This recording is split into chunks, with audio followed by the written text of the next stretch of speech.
Amables televidentes, arrancó la semana, arrancó el mes y arrancó el Telematutino 11. Gracias por recibirnos en vuestros hogares, que tengan un feliz lunes y una feliz semana. Buenos días a todos, buenos días Jacqueline Morel. Buenos días Ramón, buenos días República Dominicana, qué bueno que estén con nosotros. Inicia el mes de marzo, inicia la semana y comienza Telematutino 11, una semana que promete estar rica en informaciones. De hecho, el fin de semana, que fue un fin de semana para la República Dominicana largo por el festivo de la celebración de nuestra independencia nacional, bueno, en el plano local se generaron informaciones, pero en el plano internacional el mundo cambió. Así que les invitamos a que estén con nosotros en el programa. Además de los comentarios, vamos a contar con la participación del doctor Henry Merán, abogado, exdiputado y miembro de la dirección política de Fuerza del Pueblo. Bienvenidos. Exactamente, bueno, pues el 28, día feriado, bueno, era sábado, ¿no? De un fin de semana largo. Habíamos estado chequeando la situación en el Medio Oriente, negociaciones entre Estados Unidos e Israel con Irán, con el tema de que Irán según ellos, no debe de tener armas nucleares, y sorpresivamente un ataque quirúrgico por parte de los Estados Unidos y también de Israel sobre edificios estratégicos militares que provocaron la muerte de nada más y nada menos del ayatolá Ali Khamenei. Ali Khamenei. El régimen de Irán es un régimen teocrático. Entonces, este señor, ellos son líderes políticos y líderes religiosos. Exacto, era un clérigo y político de Irán que gobernó ese país con mano dura 36 años. Irán tiene una población de casi 93 millones de habitantes. El ataque fue perpetrado aéreo en Teherán, donde se descabezó la cúpula que acompañaba el ayatolá Ali Khamenei, que llevó muerte, luto, opresión a ese país, un país rico, poderoso, por el tema del petróleo, y que tenían casi 30 años negociando con él el tema de que Irán no debía tener armas nucleares. Esas negociaciones nunca avanzaron, nunca se dio. Se pensó el domingo que se descabezó el régimen porque los ataques fueron básicamente en Teherán, pero no se tomó, o sí se tomó, pero hay que ir por parte en consideración el tema de que al ser un país tan grande, tenía otras ramificaciones en el interior. Entonces quedan otras fuentes de poder en otras zonas de Teherán. Entonces, ¿qué ha pasado? Y entonces quedan otros ayatolás, porque hay toda una estructura que reemplaza. Es más, de hecho, nombraron a uno y al otro día murió. Al otro día lo asesinaron. No lo mataron. Entonces, ¿qué ha pasado? El ayatolá Arafes lo nombraron hoy en la mañana y al otro día fue muerto porque han habido sucesivos ataques. Pero a su vez Irán no solamente está bombardeando a Israel, sino a países que no son enemigos porque albergan bases militares, como es Arabia Saudita, como son los Emiratos Árabes Unidos, Qatar, Dubái. Ahí hay miles de turistas que están varados porque se ha cerrado los cielos. Esa imagen es interesante porque aparece el estrecho de Hormuz, que es estratégico, que es uno de los mayores temores, porque por ahí pasa el 50% del petróleo mundial que produce Qatar, Arabia Saudita, los estados árabes, Omán, pasa por ahí y ya 3 barcos han sido afectados y se teme que Irán cierre el estrecho, con lo cual ponen una situación difícil a China, a la India, Japón y una cantidad de países que dependen del petróleo de Medio Oriente. Bueno, Ramón, hasta este momento en que yo venía para el programa, el estrecho está controlado por los iraníes. Y han hecho advertencia a los buques y a los países de que no circulen por la zona. Lo tienen controlado hasta este momento y eso va a poner, obviamente, que los mercados han reaccionado y se teme que esto suba. Ya de hecho ha habido un incremento de los precios del petróleo por los ataques en el estrecho de Hormuz y la advertencia. Hay que ser, bueno, muy arriesgado para, a pesar de eso, seguir. Entonces, ¿qué es lo que va a pasar? Hay temores, claro está, nada en la vida es gratis. el derrocamiento, la salida del poder de este ayatolá, dictador, obviamente que va a tener un precio, tiene un precio. Y eso lo veremos viendo con los días. Veremos a ver la estrategia que usará Estados Unidos, Israel y los países que están en contra de Irán, cómo van a enfrentar, y no será un hueso duro de roer. Okay. Esto no se va a acabar mañana Irán, ni pasado mañana. Irán no es Venezuela. Es decir, Irán tiene una guardia revolucionaria y son fanáticos religiosos. Es decir, ellos son chiitas, los que tienen como fe que si usted muere por su fe, usted tiene la salvación. Y por eso es que ellos exportan el terrorismo, ellos financian movimientos terroristas y tienen como línea la destrucción de Israel y también la destrucción de los Estados Unidos. Obviamente el petróleo subió desde el 28, y suerte que fue un fin de semana, alrededor de 10%, pero hay quienes temen que el petróleo luego pueda superar la barrera de los $100 el barril. Llegó a 69, primero subió un 8%, bajó a un 4%. Obviamente que esto genera incertidumbre, pero tiene que haber un plan B y un C y un D en estos casos. Y lo que va a ocurrir es que si no se controla con la rapidez que se quiere, la seguridad en el Golfo Pérsico y el Golfo de Omán y el Estrecho de Hormuz, bueno, esta situación va a poner en que la necesidad y la demanda de petróleo en el mundo pues aumente, porque la gente quiere tener reservas, o los países quieren tener reservas. Y en otro caso, como se produce esta situación, pues los mercados incrementan los precios. Y estamos hablando de que pueda llegar a los $100. Pero si la memoria no me falla, hubo un momento en que llegó a $147. Sí. El barril de petróleo. En 2006, 2007. Entonces, lo que se espera es que Estados Unidos, lo que ha subido es el crudo Brent y el ligero dulce NYMEX, que subió un 10%. Pero el West Texas también subió un 8%. Entonces, el tema es que, bueno, habrá que los países que están aliados y que tienen reservas van a tener que sacar un poco de esas reservas en caso de no poder controlar la situación. Lo cierto es que se celebró en el fin de semana la caída de Jamenei, la liberación, las manifestaciones populares que están habiendo en Irán. Pero hubo también manifestaciones de la gente llorando, ¿no? Ajá. Entonces, dándose golpes en el pecho. Entonces, con la diferencia de Venezuela es que es un país potente, ahora mismo lo encontró robustecido económicamente. Y bueno, habrán reacciones, pero nada es gratis, o tenemos una cosa o tenemos otra. Y se decidió responder a los ataques porque ya se habían producido antes esa confrontación entre Israel e Irán. Y ya vimos lo que ocurrió en el fin de semana. Esto obviamente que va a seguir y va a tener un impacto que habrá que darle seguimiento día a día. Aquí sí de verdad ya cabe aquello del Banco Central, del panorama convulso, complejo y de alta incertidumbre que transita la economía mundial. Ahora sí, porque el tema es el petróleo. Es que, por ejemplo, la India se abastece la mitad de su petróleo, de su consumo, pasa por el Estrecho de Hormuz, y también parte de Europa y hasta de Estados Unidos. Por ese punto pasan 25 millones de barriles diarios. ¿Sabes lo que son? 25 millones de barriles. ¿Qué ocurre? Que hay países que ahora van a comprar aceleradamente para garantizar tener reserva. Pero también, como el petróleo es un bien especulativo, también los especuladores van a apostar al aumento. Entonces, no se salva nadie. La República Dominicana va a ser afectada. Bueno, Ramón, el mundo está convulso, pero no desde ahora. Obviamente que esto le añade un ingrediente fuerte a la incertidumbre mundial y a la economía global. No solamente por el impacto en los precios del petróleo y la energía que va a tener y que se va a producir y que ya se está produciendo, sino también el tema del suministro y las rutas comerciales, como ya hemos mencionado.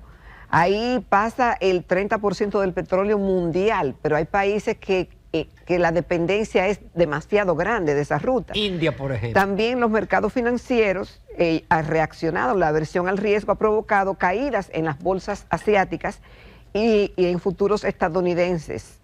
La inflación y el crecimiento, bueno, pues la crisis agrava la inflación, pone en riesgo la seguridad alimentaria y podría reducir un crecimiento económico en el 26 y en el 27. También está el riesgo de la producción de plásticos, ellos producen por ahí el 15% del plástico mundial, y en el transporte de fertilizantes un 33%. Obviamente que estos son pronósticos muy preliminares, todavía hay que ver muchas aristas para poder sacar las conclusiones. Bueno, así por ejemplo, que tranquilo. Por ejemplo, el presupuesto para este año se calculó tomando como base un precio promedio del petróleo del West Texas de $55. El West Texas estaba en $72. Es decir, que para la República Dominicana, de mantenerse precios altos del petróleo es un golpe a la economía. Claro, lo compensamos del otro lado, porque entonces el oro va a subir más de lo que ha subido. Hoy estaba en $5.400 la onza Troy, eso aumenta de minuto en minuto. Por ese lado compensamos. Ya en el ámbito local, bueno, hubo un aguacero de 4 horas. De 4 horas, 200 milímetros. Nuestros sistemas de drenaje no están preparados para aguaceros de ese tipo. Y en Gaspar Hernández, por provincia para allá, ocurrió un desastre. Ahí están las imágenes, ¿no? El desborde de 2 ríos, casas anegadas, lodazal, viviendas destrozadas, negocios. Mire cómo se inclinó esa cuadra entera. El presidente estuvo en la zona prometiendo ayuda financiera, especialmente a los negocios y a las casas que fueron destruidas, porque hay casas que no hay manera de volverlas a reparar. Ojalá que estas promesas del presidente se traduzcan en una realidad, Ramón, y que sean inmediatas. Inmediatas, porque no, es decir, las casas que fueron destruidas, si realmente las van a construir, que no les den mucha vuelta a eso. Y yo digo esto porque todavía tenemos damnificado del ciclón David.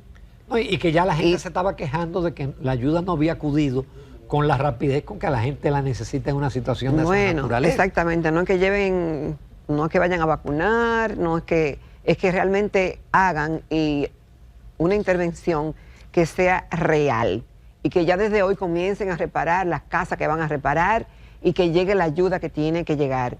Y esto es un indicador, Ramón, de cómo el cambio climático impacta, porque una lluvia de 4 horas provoca estos daños multimillonarios.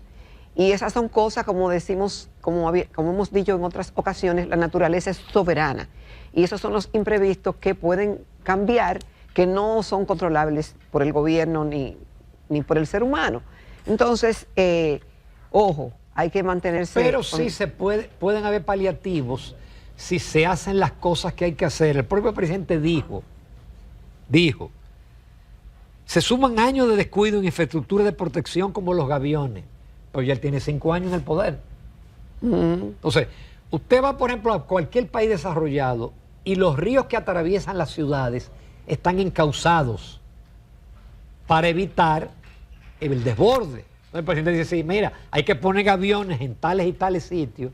Hace años que eso se ha abandonado, porque usted tiene 5 años, presidente, pero está bien, háganlo. Y eso se puede hacer un estudio a nivel nacional de todos los sitios que son vulnerables, que requiere estructura de gaviones, que eso no son más que piedra dentro de una malla metálica, que no es una cosa del otro mundo, para proteger el cauce del río y que no haya el desborde hacia las ciudades. Mira, Ramón, ¿y tú crees que no lo saben eso? Eso está estudiado, aquí todo está estudiado y todo está en comisiones y todo está, y se sabe lo que hay que hacer, pero no se hace. Y nosotros hemos sido favorecidos por la suerte. Habrán otros que dicen, ay, pero en Estados Unidos que tienen todo previsto y, por ejemplo, vienen esas inundaciones que se han llevado, que han costado cientos de muertos. Claro que sí. Pero mientras usted esté en mejor condiciones, usted puede resistir mejor. Y nosotros hemos tenido mucha suerte. Somos un país bendecido, pero no nos podemos jugar con eso. Ahora mismo ahí no murió nadie, gracias a Dios. Mira, con el panorama que está viviendo el mundo actualmente, esto complica las economías y los gobiernos del mundo. Lo que van a salir mejor de eso van a ser los que están mejor preparados y los que tienen su economía más diversificada, más fuerte, con generación diversificada y demás, y que están más organizados. Por eso yo tengo temor de que más tarde o más temprano aquí se va a producir una gran crisis, hasta que no se asuma el país como tal. Y está comprobado, lo dicen los científicos, es decir, de las áreas que más va a ser afectada con el cambio climático es justamente el Caribe. Mira, el Caribe por la posición geográfica, que es buena para algunas cosas, pero para otras es muy mala. Mira, Ramón, y no podemos dejar de mencionar, aunque sea en una línea, el tema del discurso del presidente de la rendición de cuentas del 27 de febrero. Un discurso larguísimo que mucha gente no lo ve y esperan que los medios de comunicación hagan sus respectivos resúmenes y la tarea que implica la cifra que dio el presidente y lo que dijo el presidente. Y en este caso me da pena, pero quedaron dos cosas. Primero, las encuestas preguntando si la gente sabe o vio de las obras del presidente. ¿Existe tal puente? Sí, no, yo no he visto eso. Y el tema de quiénes eran los mejores vestidos o las mejores vestidas en la ceremonia, lo cual sigue siendo penoso y lamentable. Sí. Hay dos puntos que la prensa hoy destaca, porque a uno le llamó la atención. Yo vi esa parte del discurso, cuando el presidente habla de que tenemos 150 millones de toneladas brutas de mineral. Se refiere a las tierras de tierras raras. De tierras raras. Pero no especifica los minerales. Entonces, bueno, tuvo que salir Osiris de León a explicar, no, dice, cuando el presidente habla de 150 millones de toneladas brutas de mineral, refiere a que si usted fuera a sacar toda esa tierra roja que hay en las Mercedes, en el Aceitillar, en el Turco de Puerto Escondido, ahí hay 150 millones. Siempre hay un curioso, ahí está el discurso, pero... y entonces muestra el top 10 de los países que tienen ya reservas comprobadas, y China encabeza con 44 millones de toneladas, pero ya comprobadas. Es decir, reservas netas. Ahí está Brasil, Estados Unidos está casi dentro de los últimos lugares, lo de aquí todavía está a nivel de cuantificación.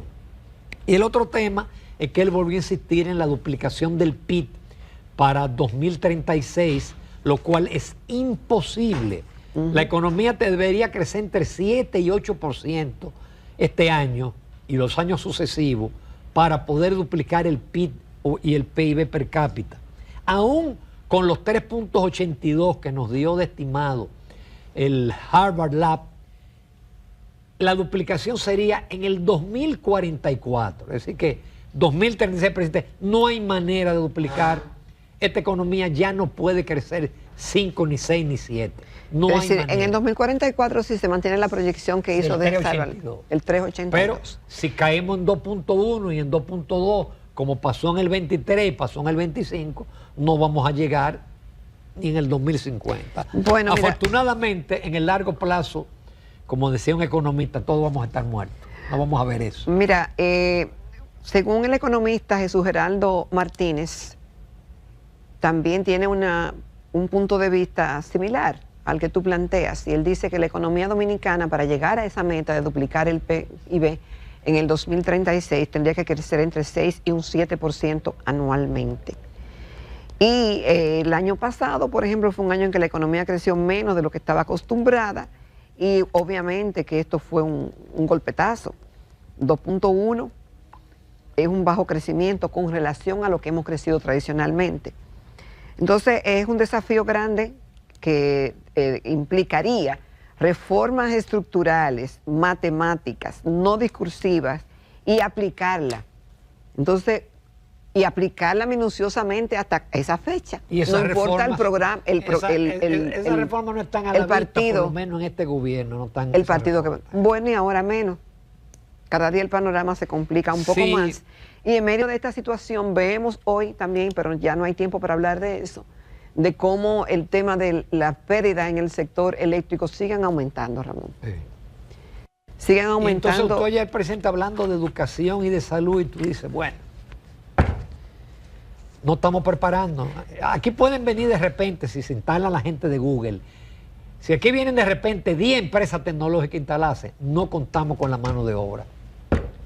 Me refiero no a la mano de obra bruta, sino a la mano de obra calificada, preparada para ese mundo de la tecnología y de la cuarta revolución industrial. No, capaz que lo contratemos de la India por internet y cosas así. Pero entonces nos costaría mucho. Bueno, porque ese tipo de mano de obra está siendo atraída por Estados Unidos. Bueno, y por pero otros el países. presidente en el evento de Google dijo que, Paliza, dio la información de que el ITLA se había replicado en 12 provincias, que habían 12 centros ITLA, y que también a través del Infotep y otras instituciones y el centro comunitario habían estado graduando estudiantes en las áreas de la tecnología, Big Data, ciberseguridad, etcétera. Vamos a ver, pero necesitamos todavía mucho más de lo que se está haciendo y el tiempo dirá, porque la intención está ahí, de que esa inversión viene para acá. Vamos a ver cómo aprovechamos esa inversión. Nos vamos a comerciales, no se pierdan la entrevista con el doctor Henry Merán, exdiputado y miembro de la dirección política de la Fuerza del Pueblo.